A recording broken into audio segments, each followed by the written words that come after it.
Welcome, everybody. I'm your host today, Judd Newborn, and moderator for an especially fascinating program surrounding the Nova Science Series revelatory, cutting edge program called Holocaust Escape Tunnel. It uses the most modern technology to corroborate survivor oral testimony by discovering a Holocaust escape tunnel dug by Jewish slave laborers at the notorious killing site of Ponary outside Vilna in Lithuania. Now, the Aristides de Sousa Mendes Foundation, of course, is dedicated to telling stories about rescue and resistance. We do this in honor of the Portuguese diplomat who, against strict orders, feverishly wrote thousands of visas allowing Jews and non-Jews to escape the Nazis and Europe via Lisbon, only to have his own life destroyed as punishment. Now, many of you know me from past programs, but just to introduce myself fully, I served as founding historian of New York's Holocaust Museum, the Museum of Jewish Heritage. Among other things, I'm co-author of Sophie Scholl and the White Rose, about the famed German student anti-Nazi resistance group who today are icons throughout the world in the fight for democracy and human rights. I recount their courageous resistance efforts in one of my 5 multimedia storytelling programs that I do around the country, always updating these in terms of today's most compelling current events. That includes the grave threats to democracy we face today at home and abroad. Now, today's important program is a follow-up to one we had not long ago with Paula Apsell, along with her groundbreaking feature-length documentary, Resistance, They Fought Back. Now, that film was inspired by the Nova episode you've just seen, or will by the end of tomorrow. You give this story is so unique that we've decided to make room for a comprehensive panel. Filmmaker Paula Apsell initiated this Nova episode during her 35-year award-winning tenure as senior executive producer for over 650 Nova programs broadcasted on PBS with a focus on modern science. Paula herself has received numerous top honors during her career, as well as honorary doctorates. She's also had an Academy Award nomination for the IMAX film titled Special Effects, and she has also served on many boards, including the Smithsonian Museum itself. All of this was capped by a Lifetime Achievement Emmy Award in 2018. Our second guest is the distinguished scientist, Professor Harry Joel. Professor Joel earned his PhD from the University of Calgary and is a fellow of the Geological Society of America and a faculty member in the Department of Geography and Anthropology at the University of Wisconsin. He's conducted research with GPR, that's ground penetrating radar, and other methods at over 1,400 sites around the world. He's also developed a unique Holocaust mapping program in the Baltics that includes undergraduate participants investigating mass execution and burial sites. His research has been highlighted throughout the media, including the New York Times, CNN, the BBC. Our special Israeli guest, Hannah Amir, is the daughter of one of the courageous men who dug the tunnel at Ponary and survived when most of the other escapees perished. Inspired by her father's story and its painful lasting effects, Hannah became a psychiatric nurse. Each year during the week of Yom HaShoah, Holocaust Remembrance, Hannah participates in Israel's Memory in the Living Room program, which takes place across the country when the second generation of Holocaust survivors tell their family stories, so as to keep them alive for subsequent generations and for the world as a whole. And our final panelist, Kurt Wolfinger, is an Emmy and Peabody Award-winning filmmaker who has produced and directed over 200 hours of series and specials, including Holocaust Escape Tunnel. His special focus is adventure and science programming, which has included more than 30 Nova episodes on topics ranging from biological weapons to lost Nazi U-boats to climate change in Antarctica. He has worked closely with Nobel laureates, oceanographers, archaeologists, historians, astronauts, and undersea explorers. In addition to Resistance, They Fought Back, he is also the director-producer of the award-winning documentary, The Rivals. So there we have a terrific panel, and now I give the floor over to Paula Apsell. Paula? Thank you very much, Judd. Thanks a lot. I'm very happy to be here today and to tell you about Holocaust Escape Tunnel. In 2016, when I was still running the PBS Nova Science series, I got a call from a producer that would turn out to be transformational for me. The producer that you just heard about, Kirk Wolfinger, who's with us today, told me that an archaeologist we both knew and had worked with, the late Professor Richard Freund, then from the University of Hartford, was about to go to Vilnius, Lithuania, to excavate the Great Synagogue, along with Israeli scientist John Seligman. As a science journalist, filmmaker, and executive producer of Nova, I love those rare occasions when I could combine my passion for science with my interest in Jewish history, usually through the discipline of archaeology. So I was excited. Dating back to the 16th century, the Great Synagogue linked to the legacy of the famed Gaon of Vilna was unmatched. The original complex housed the world-famous Straussian Jewish library, kosher meat markets, a communal well, the mikveh, as well as the magnificent bima or altar. A few pieces from the bima were found and saved in an excavation several years ago. Destroyed by the Nazis, the ruins were leveled by the Soviets after World War II, who sealed them away by building a school on top. In his pitch, Kirk also mentioned that Professor Freund and his team would also be looking for a mysterious tunnel rumored to have been dug by Jewish prisoners to escape from a deadly killing site called Ponar, a few miles outside of Vilnius. He warned that this would be a long shot. No one knew if the tunnel really existed or if it could be found. We started shooting in late spring of 2016, still believing that the focus of the film was the Great Synagogue and the hunt for the Ponar Escape Tunnel, a sidebar.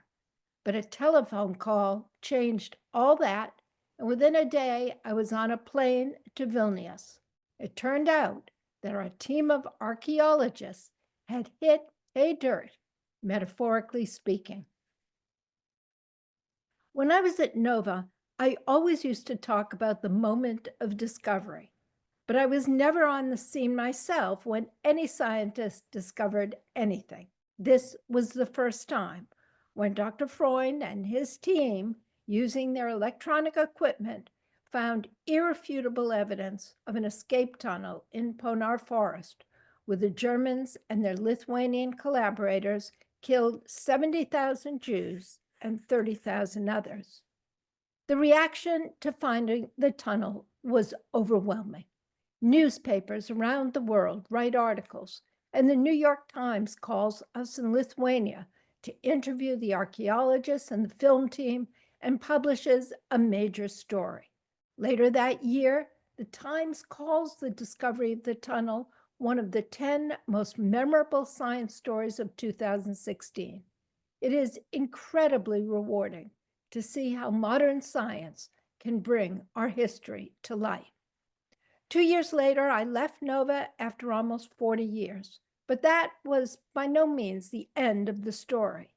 I wondered why stories like Holocaust Escape Tunnel are not better known, why heroic acts by Jews during the Holocaust are so often eclipsed by stories of Jews as passive victims. With the support of Professor Freund, Kirk Wolfinger, the team from Lone Wolf Media, I embarked on making the feature documentary Resistance, They Fought Back, which many of you have seen and which is currently shown. It was currently shown on PBS and is now on pbs.org and the PBS Amazon documentary channel. So the story of the Holocaust Escape Tunnel did indeed transform my life and led to what is a revelation for many people, that Jews did not go to their deaths as sheep to the slaughter, but fought back with amazing resilience and courage in ghettos, forests, and even death camps. The story of the Holocaust Escape Tunnel is just one of the stories of Jewish resistance during the Holocaust. There are tens, hundreds, perhaps thousands more that remain untold and unknown to the public. William Faulkner's pithy observation about history, the past is never dead, it is not even past, is especially germane. Historians have studied the Holocaust for almost 80 years, but the narrative that's reached the public remains incomplete, especially where Jewish resistance is concerned.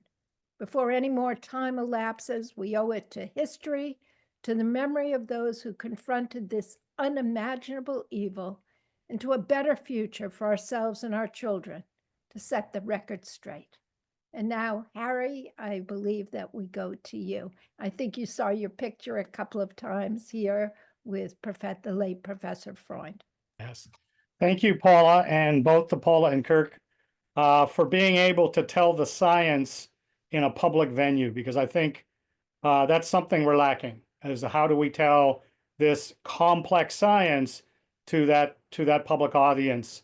And what I'd like to start with today is just a couple minutes of a clip that demonstrates that. Based on historical diagrams, John Seligman suspects the mikveh is under the playground. For the archaeological team, it is an appealing target. Mikvahs are great places to excavate because people lose all their personal items when they're going into the bath. Recovering this lost world is a personal mission for many on the team. Lithuanian archaeologists, Israeli volunteers, American students. For me personally, my goal was to be able to contribute to mankind and be able to say that I did something. With no clues visible from the surface, the search for the mikveh begins with a technology known as ground-penetrating radar. Harry Joel is the team's GPR expert. So ground-penetrating radar, or known as GPR, uses FM radio waves, just like we're listening to in the car here. We're actually putting those waves into the ground. They're reflecting off of surfaces, and that's what we're seeing in the radar. By measuring how quickly the signals are reflected back to the unit, GPR can reveal features in the ground that don't look natural.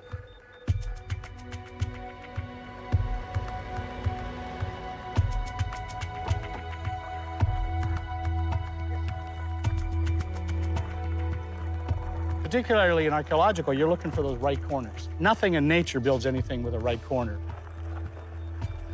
And so we can figure out a feature that has a right corner. We can say, oh, that's a building, that's human. With scanning complete, the data is sent to California for processing while the team sleeps. By morning, the results are ready. The data just came back, and what we're seeing here in these slices is some straight lines, and they're coming at right angles. The only thing that these could be is potential walls.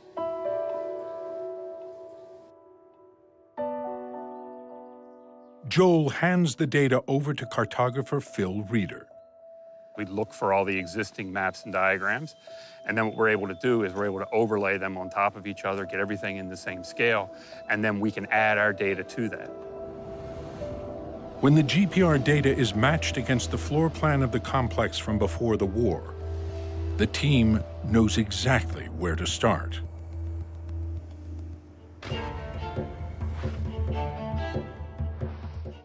So what you see there just in a couple minutes is the ability to tell a story of GPRs, how to collect data, and how to look at the interpretations of that.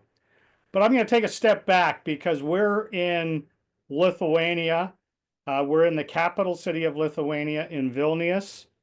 And when I started this project, I had to look it up. We're in the Baltics, and when students go in, where is this? Where is this place? And so we're in a location that's had a lot of history and a lot of changes over time. And as Paula has mentioned, the Great Synagogue of Vilna is that famous place for a variety of different reasons. And you can see the Schulhof here, you can see the libraries, you can see the synagogue itself. But when we start taking a look at this, this is completely buried beneath the surface. It is no longer there today. And so who are the people that we're working with, right? In a research team perspective. These are undergraduate students. I'm at an undergrad institute. I work with undergraduate students. I would love to involve graduate students if people are interested. But you can see we work with local archaeologists. This is the NOVA crew here out for the day. John Seelerman is the director of the dig, but working together at this site. And when we went here at the initial season in 2015, we had no idea what was below the surface. This is a school, this is an elementary school that's there today. And we started collecting the data. And what we found in the subsurface is those right corners. And those right corners are not made by natural processes. These are the actual human processes that are being built there. So we excavated that site over multiple years, and that takes a fair amount of work. These are the students from last year excavating another portion, actually by the mikvah, the well site that was found last summer. And what we can see in this photo, this is the floor of the synagogue that's been discovered. You can see the beautiful tile work. The bima is just to the right. And those straight lines is where that individual is sitting that we were looked at, and then we went deeper. We're also now investigating lots of infrastructure in the area. This is a pathway, a walkway. And when you take a look at the actual concrete, you can see that someone locally made this. And so now we're bringing into that history, right? We're now starting to tell some of those details at that site.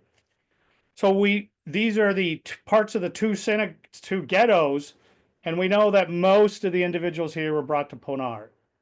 And Ponar is a fascinating site. When I went there first, you got these railways coming by all the time, which is quite eerie when you think about that this is a Holocaust site, and we were in Auschwitz hearing the same kinds of things. But you see these circular features in the ground that have been built there by the Soviets. And if we take a look at one of these, the Soviets built memorials here, right, to all the ones that were killed at this site. And we said we got to get more data to be able to find where more of these pits are. And so we started taking a look at the German Wehrmacht photos that are available online now. And you can actually take a look from 1944. Here's the imagery. Here are those pits where they were killing people. We can take a look at modern day imagery. We can use LiDAR, light detection and ranging, and you can see the exact same thing going on. We can see those pits. And then we see some depressions that were asked us, can we take a look at those? And so we start using multiple tools. Another member of our team, Paul and Alistair, use electrical resistivity tomography. So we're looking at the resistivity of the ground in the subsurface. And what you can see here is that there's a disturbance in the subsurface.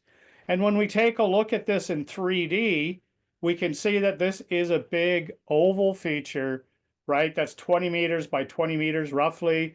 And we could take a look at this into the subsurface. But we're estimating between 5,000 to 7,000 people would have been buried at a site like this. And there are more sites there that we don't know about. So the Holocaust Escape Tunnel, as Paula talked about, was originally going to be a sideline, became the focus. And this is one of the diagrams that they use at the museum. And you could see where the prisoners, the Jews, were housed. You can see a guard there, but you can also see where the tunnel was dug. And we know that the tunnel is not exactly like this now based off our results. And so we can look at the actual site where they were housed right here. And that star indicates, based off the ERT work, where the entrance to the tunnel was. And that arrow indicates where we believe the tunnel goes in that direction. And so how do we know that? We can see that on the imagery of electrical resistivity tomography. You can see here 5, 6, and 7. And these are ovals that we can see in the subsurface, and they line up perfectly. And that lining up perfectly indicates to us that this is the tunnel, that we have found the tunnel in the subsurface. We also took a look at some of the radar imagery. Some of this shows some of the hyperbolic features in the subsurface that we are lining up with the electrical resistivity tomography. And a student worked on this as we go through. And so just to finish up, if you want to read about these results, we're very public about our results. Everything is available. The data sets are available. This is an article in the journal Geophysics that talks about those geophysical investigations. And we just had a major publication. Chris Heath is a major writer, and he just published this book, No Road Leading Back, and it talks about all the work that's been done here at Ponar. It's a fascinating read, and he follows multiple different groups as we go through. So that just came out. And now I'd like to turn it over to Hannah. And this is such a privilege because we were working on this site and to realize, oh, I only found out in the film that, right, that they actually found family of the individuals that escaped. So I look forward to hearing your story. Thank you. Hi, thank you. I'm a little bit excited, as you may. Well, I'm the daughter of Motke Zeidel. Motke Zeidel, my father, was the youngest one in Ponar. He was 17 years old when he was at the pit where the worker were.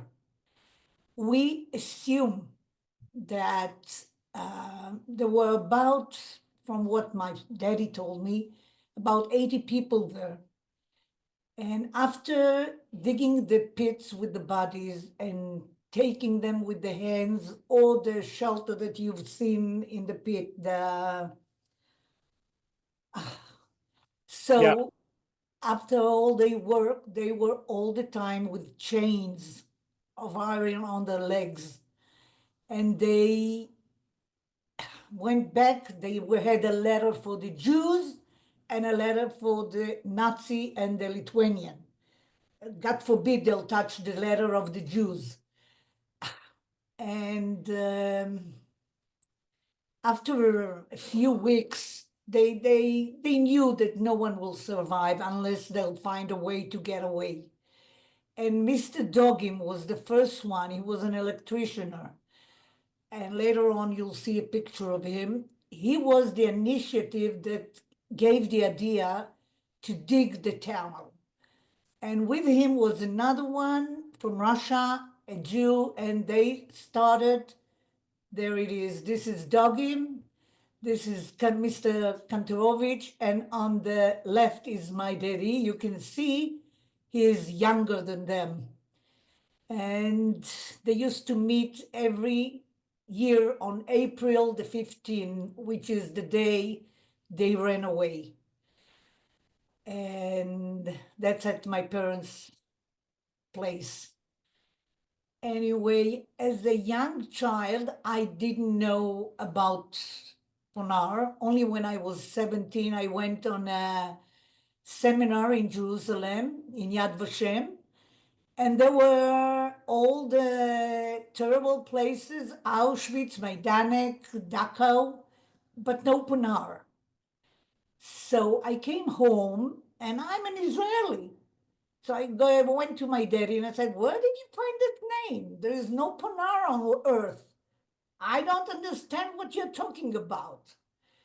So that was the first time my daddy started telling me about what happened in Ponar, even drawing.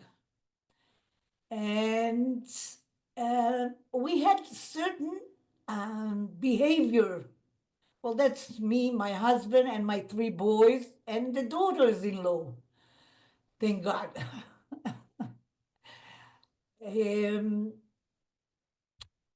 Yeah, my grandchildren, my beautiful grandchildren. Yeah. And after 5 boys, we thank God got a girl. This munchkin. Okay, now back at home, we have certain behaviors of my parents. My mom was in the Vilnius ghetto, but like you always kept food. Always the fridge was full of food in case something will happen. You don't trust people because your best neighbor will give you up. So you always look behind. You don't trust, that's it.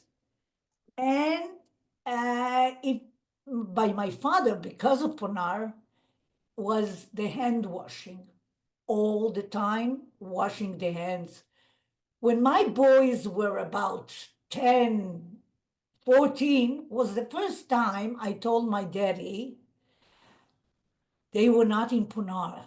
They do not need to wash their hands, daddy. Let go. But it's difficult.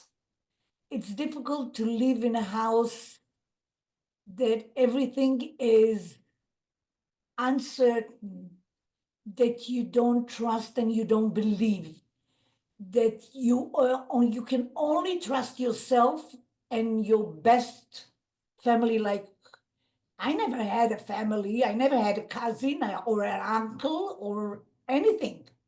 Everybody was gone in the Holocaust. Everybody were murdered. And my father always said, I know I burned my family in the pits of Panar.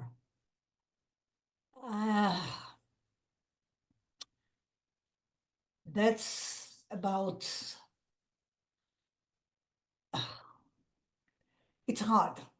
It's hard. I'm 67 years old, but I can still feel those days. And thank God my husband is not from a family of a Holocaust survivors. So he calmed me down a bit. But it's difficult to live like this. When one of my children came back from a trip, an hour later, I was hysterical. He didn't let me stay at the door and welcome the child so he will not see my panic on the face. Well,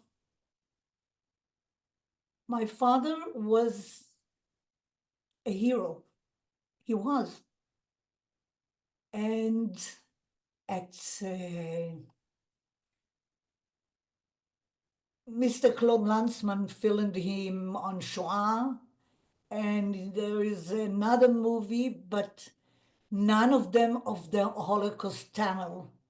When I opened the computer and I saw that they found the tunnel, I started shouting hysterical, because whenever they told about the channel, no one believed them. How is it possible? Well, it's possible. There are 12 survivors. And yeah, they begged for the tunnel for almost 3 months. And they were on 4, on the knees and with the hands grabbing the sand. The sand is like a sand on the beach, probably a million years ago in an ocean. But they had to, there was always fall down. I don't know how to say it exactly in English. And whenever they planned and they used to cut wood for the kitchen, so they cut especially the woods to hold the walls of the tunnel. And Mr. Dogem made a light with all over, because he was fixing all over the camp. So he had the way to get things to the tunnel. And they were, the group of digging was about 20, 22 people, because it was awful. You didn't have air to breathe, you didn't have anything.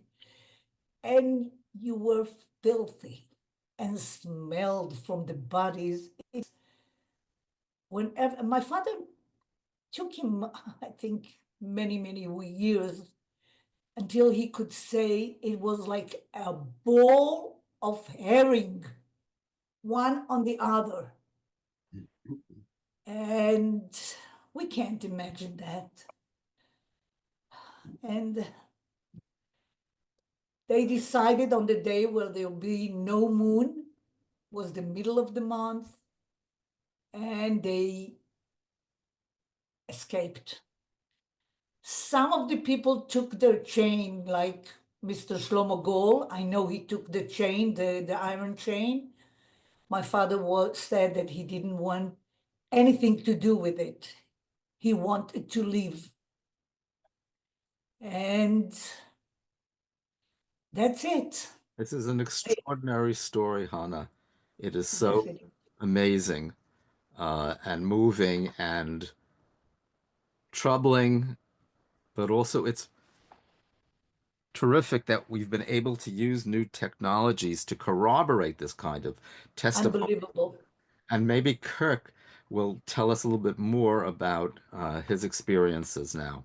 Kirk? I will, and I think Hannah's story just makes so much more poignant the whole discovery, because, you know, as a filmmaker, I'm not a scientist, I'm not a scholar. I make movies. I make movies about lots of different topics, certainly not just the Holocaust, although I'm very proud of the films that Paula and I made together on resistance and the Holocaust Escape Tunnel.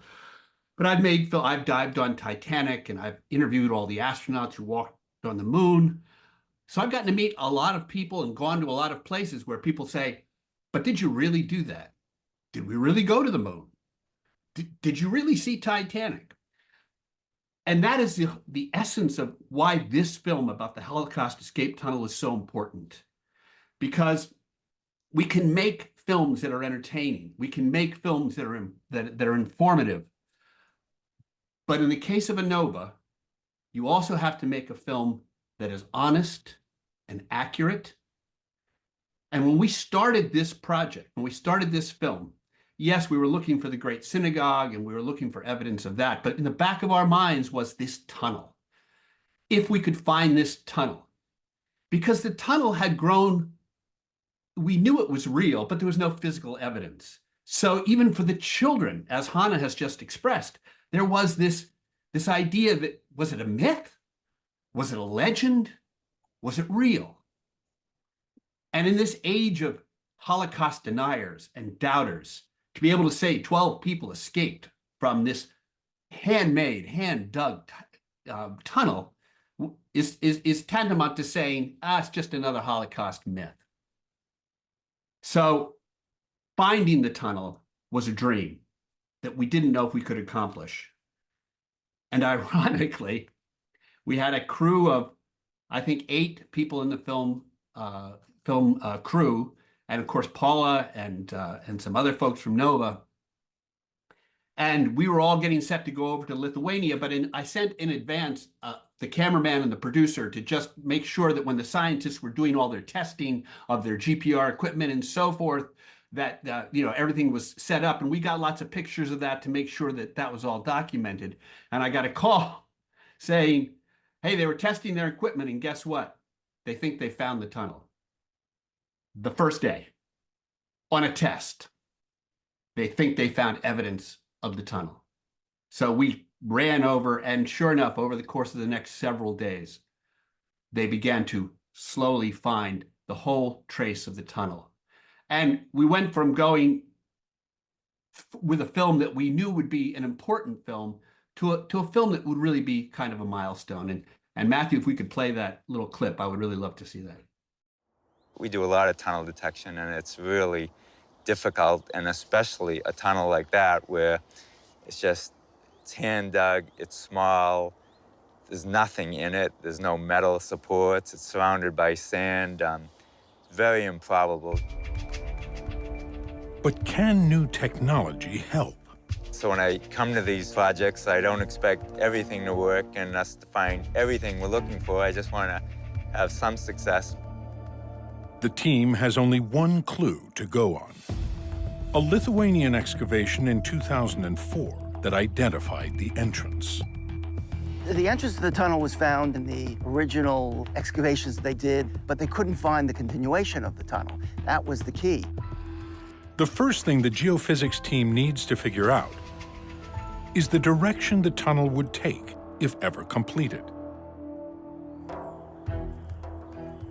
Architect Ken Ben-Simon spent his career designing prisons. Our design was to prevent escapes and to prevent the design of tunnels.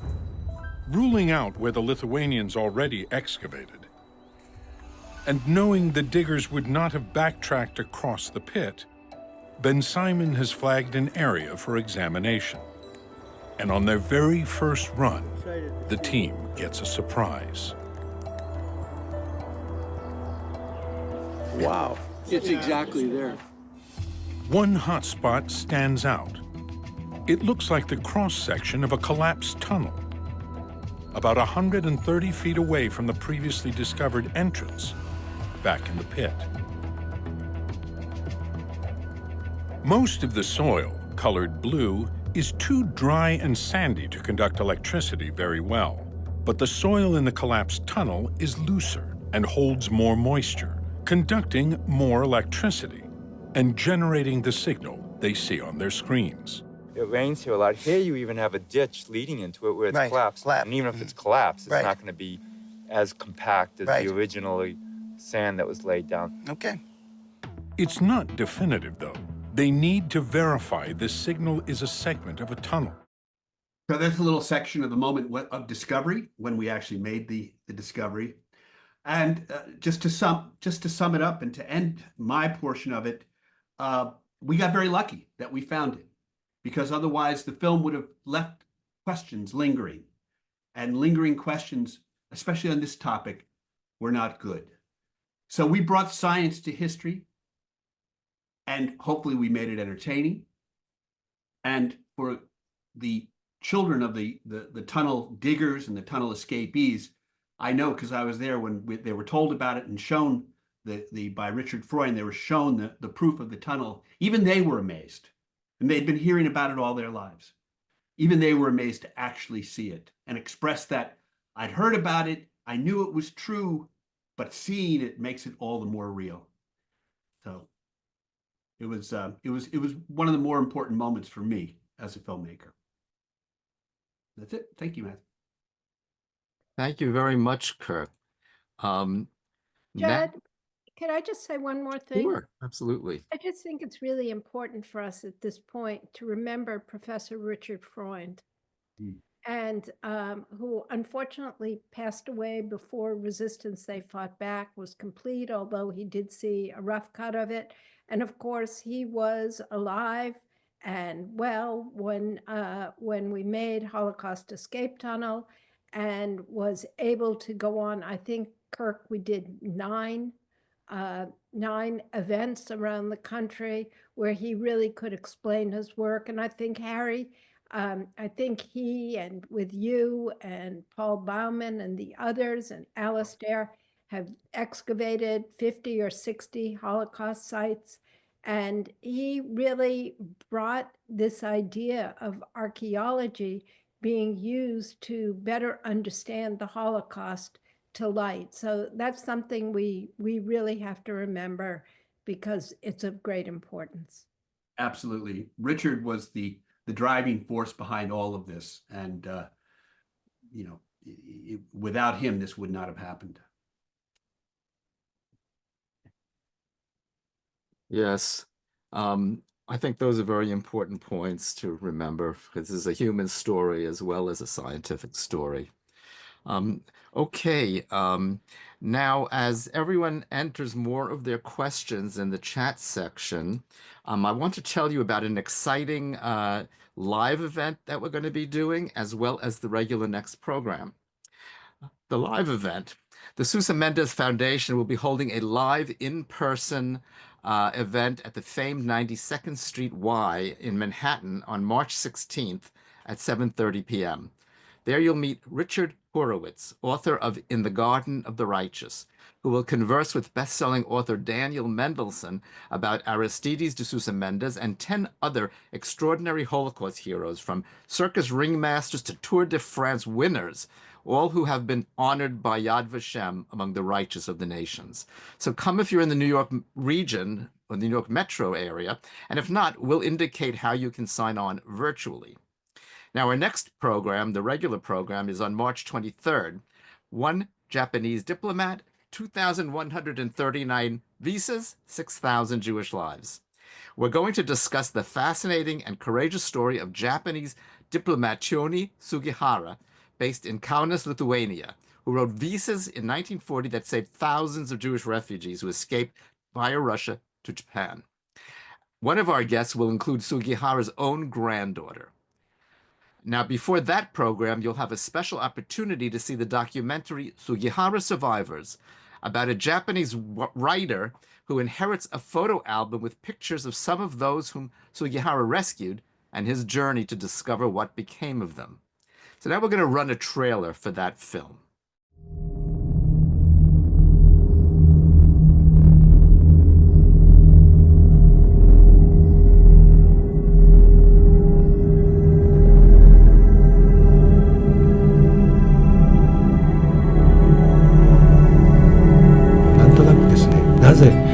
人っていうのはそんなに、偏見を持たれ差別されるんだろうかというのが、いつも心の隅にありました。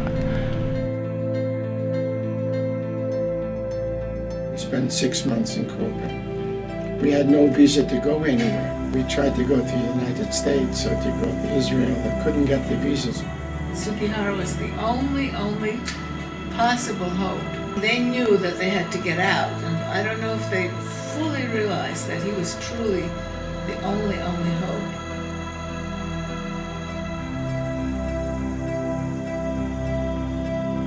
その人の身元が今回判明したということでですね、これも非常に不思議な感じというか、何か目に見えないところでですね、力が働いているように感じました。In the morning, a firing squad came out, and they shot number 1, number 3, number 5, number 7, number 9. このソニアさんの身元が分かったというふうに判明したときはですね、長年探し求めていた恋人がようやく見つかったというふうな、感じを受けたんです。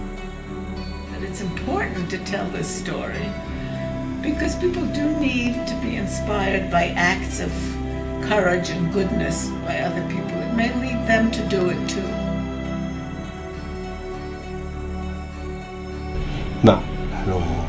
お子さんたちにこの写真を返してあげるということですね。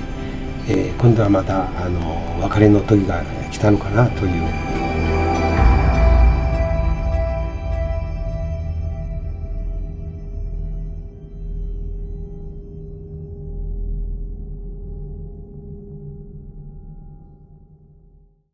Okay.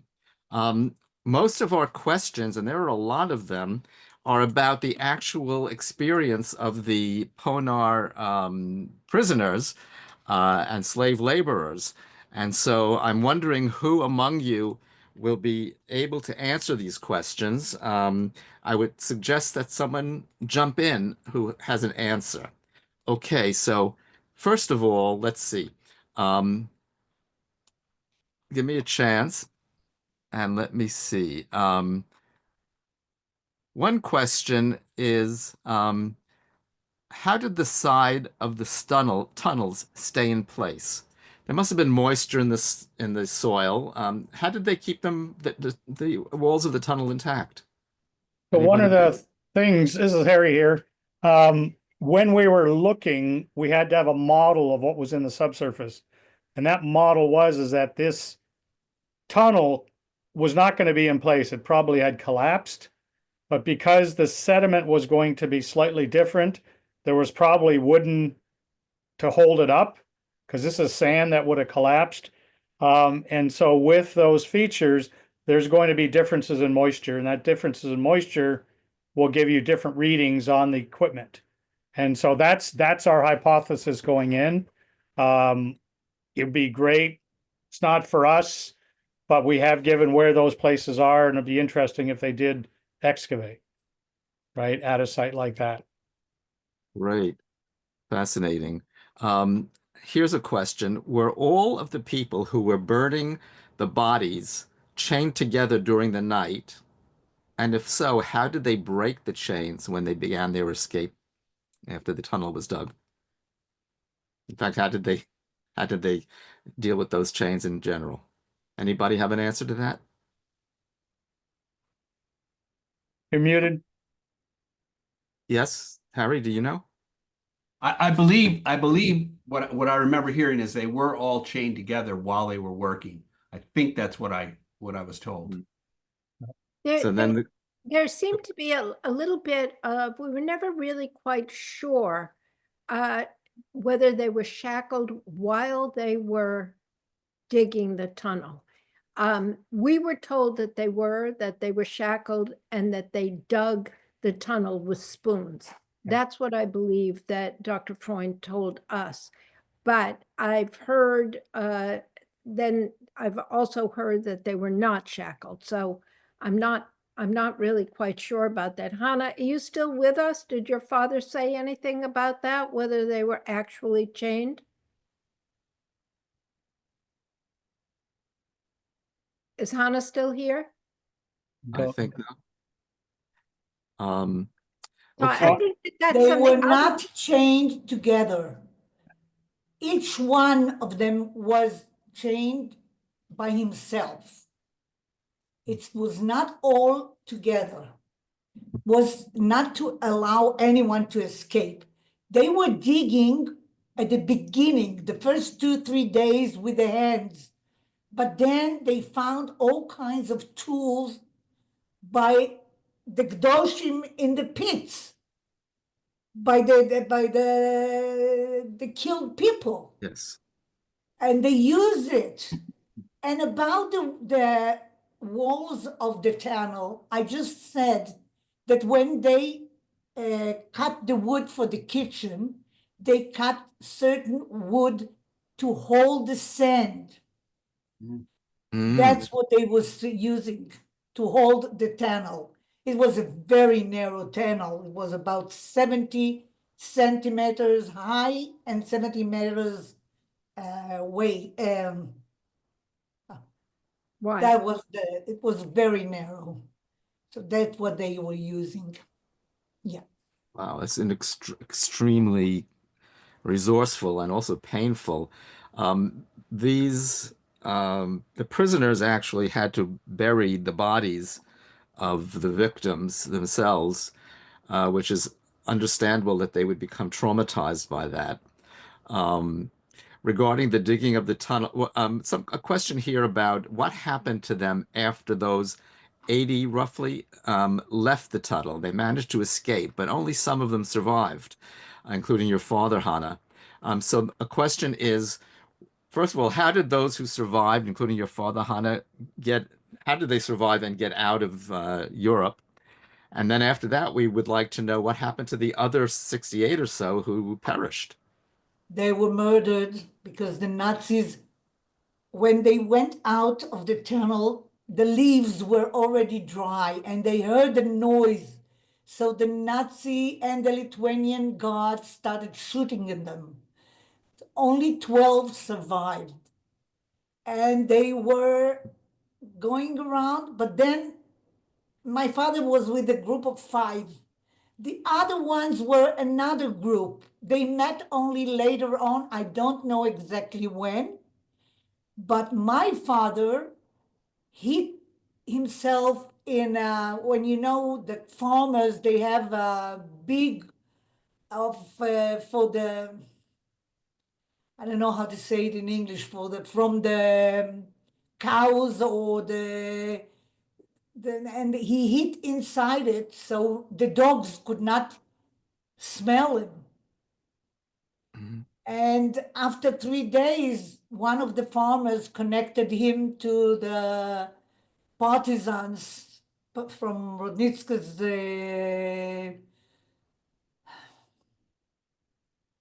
and that's the group of my father. Right. The other ones, I don't know, they met in Israel, most of them afterwards. Yes. Well, it's not unusual. After the Treblinka revolt, the death camp Treblinka, naturally many people escaped, but the Nazis managed to round up most of them. Yeah. And I'm sure as soon as the Nazis and perhaps their Lithuanian collaborators, Cooperated. Yeah. they heard them right away. They were looking for them, rounding them up. And those who manage to survive often join partisan units to try and keep themselves going and make them or hide somewhere with the aid probably of partisans. Right. Judd, we showed in the film, as I recall, a picture of some of the escapees with Abakovner Ah, partisans. Yes. So I believe, Kirk, is this right, or does my memory fail me, that that the partisans were waiting for some of them on the other side of the forest where Pinar and found. I think the picture was of your father, Hannah. Oh, yeah. One really interesting story is that one of the escapees, again, as I remember, my memory may be faulty, testified in Nuremberg, and he insisted upon wearing the same, he would not take off the clothes that he had From worn Ponar. in Ponar. Can you imagine that? How the odor from it with burning all of the bodies. And he said, if I had to do this and we had to do this, then you will have to suffer through it. And he wore it to testify in Nuremberg, and it was very impactful. Yeah. amazing. Shlomo Gold lost his wife and 2 or 3 children. Then he got remarried. Right. But yeah. But one of the things I have to say that was most profound to me is the question, how could we not know these stories?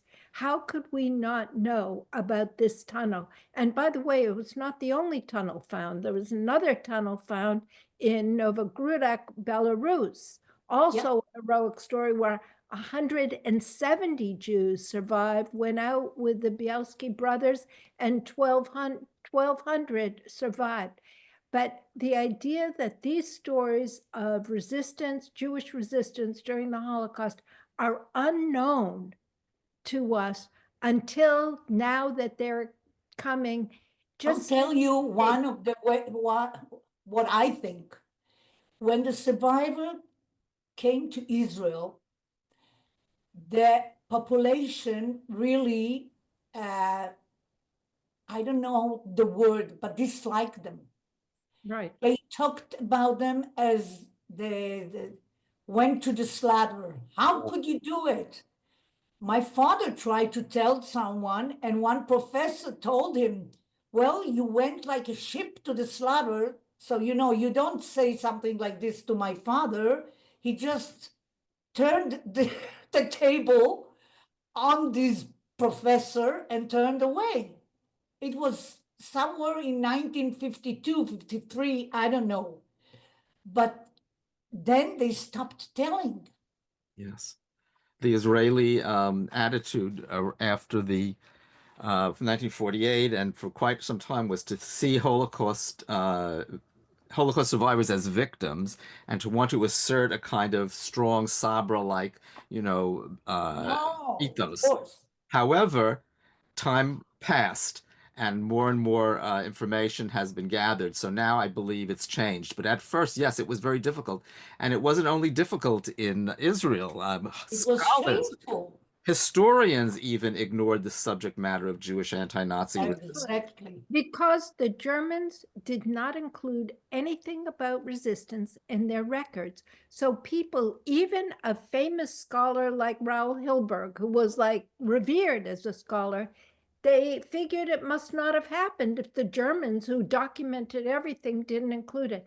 But that has led to a very misleading myth that Jews went to their deaths as sheep to the slaughter, which persists to this day. And I hope that Holocaust Escape Tunnel, I hope resistance, they fought back, and I hope now the books that are coming out will refute this myth, because it has been a terrible myth hanging over the Jewish people and a misunderstanding of the history of World War II. The worst of the myth is held by the general population of the world. And it really fits into anti-Semitic notions of Jews as passive, not able to assert themselves physically, but only operating undercover, as it were. Um, and also, many Jews do not know. When I do lectures on Jewish anti-Nazi resistance, there have been times when I've been told, "Oh, so what? It was just a mosquito biting the hide of an elephant." And I have to tell them that's not what we're talking about here. Resistance took every form known to mankind. The thing that is good is that scholars have come to understand that resistance did take place and have been researching it over the years. It needs to seep into the general public, and that's something that this Nova documentary and Paula, your great documentary, Resistance, back. That's Yes. yes, I'm Kirk. Yeah, this is the way to help the public in general and Jews find out about this story and refute that notion. Listen, it's time for us to wrap up, even though I'm finding this such a profound program and so moving and important. But let's start. Kirk, could you give us some final thoughts? I think just to put a button on what we've just been talking about, which is as a non-Jewish person myself, making Holocaust Escape Tunnel and Resistance They Fought Back, every day on location was a revelation to me. Every single day. Every time we would interview someone, every scene that we would shoot, even the science that we would do, it caused me to rethink my entire. Yes, I'd heard about the Holocaust, and I certainly believed in that the Holocaust happened, but the way it happened, the breadth and the scope of it was astounding to me. So I'm happy to be a small, teeny part of trying to set the story straight. Well, Kirk, I think you've been a very important part. And it's very important that this was on TV and seen by many people, your film. And Paulie, also, you're getting your film out to as wide an audience as possible, and that's very important too, of course. How about you, Hannah? Are you there? Can you give us some final thoughts? Well, I'm very happy they found the tunnel. I'm very happy that what my father said for over 40 years to me was found, everything. And we all, the children of the survival, there were all kinds of reactions and acting out and everything, but it's just, my father always said, I wish they'll find the tunnel. Well, he didn't manage to live, but I hope somewhere he does now. Yeah. Thank you to Paula, to Harry, to Kirk. Thank you very much. Yes. Very, very much. I think we all want to thank everybody, but first we got to hear Harry and what he has to say. Okay. Final thought. Yeah, but yes, Hannah, absolutely. Harry? Yeah. I